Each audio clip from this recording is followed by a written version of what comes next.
চুল আর দাড়িতে আমার কেজিএফ এর রকি ভাই নিয়ান লাগতে আছে হেললে গিয়ে একটা সেলুনের মধ্যে ইয়ে হানলাম দেখি একটু শেপ টেপ করা যায় কিনা। ওকে যাইয়ে দেখি জম্মের ভিড় কয় ভাই আপনি একটু বন আপনি দিতে আছে। যাই হোক আমি সিরিয়ালের লোক অপেক্ষা করতে আসলাম। বইয়ে থাকতে থাকতে আর ভালো লাগে না, দেখি একটু চুলে পানি দিয়ে লই। চুলে পানি দিলে চুলটা তেল তেল করবে না, দেখতেও ভালো দেখাইবে না। দেখি ইয়ান একটু চুলটা সুন্দর দেখাইতে আছে, দেখছেন দেখি চুলটা না এখন এককাল ঠিক আছে পারফেক্ট। অবশেষে বইয়ে পড়লাম চুল কাটতে। ভাই মোর চুলে একটু পানি দিয়ে উপরের দিকে ঠেলা দিয়ে দিতে আছে, নাহলে চোয়ের উপরে পরে। ওকে ও ব্যান দিয়ে দিতে আছেন, ব্যান দিয়ে দিয়েছেন ভালো কথা। এদি মাইয়া গো ব্যান কে বেড়া গো ব্যান আসলে না, দেখছো কামড়া হচ্ছে কি। যাই হোক কি আর কম। অবশেষে শুরু করে দিয়েছে দাড়ি সাইজ করার প্রক্রিয়া। না ভাই মোটামুটি ভালো দাড়ি টাড়ি কাটে, হেডলে গিয়ে হেড দাড়ি মুই দাড়ি চুল কাটি।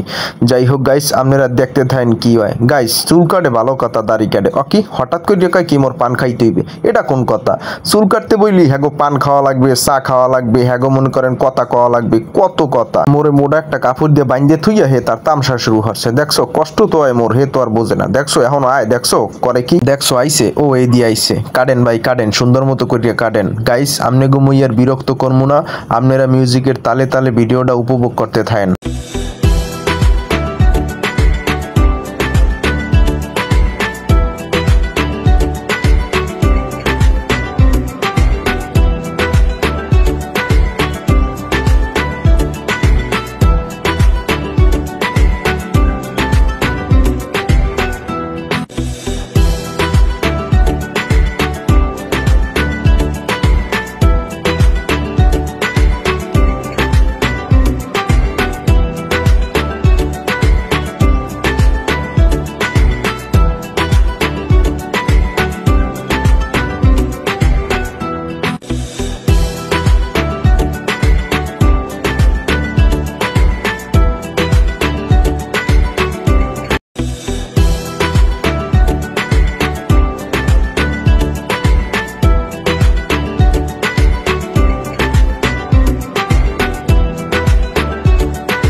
এই যে দেখতে পাইতে আছেন মোর শেপ করা শেষ। শেপ টেপ করিয়ে বেড়ারে টাকা পয়সা বুঝাই দিয়ে আমি বাসার উদ্দেশ্যে রওনা করে চলে এলাম, এটাই বাস্তব।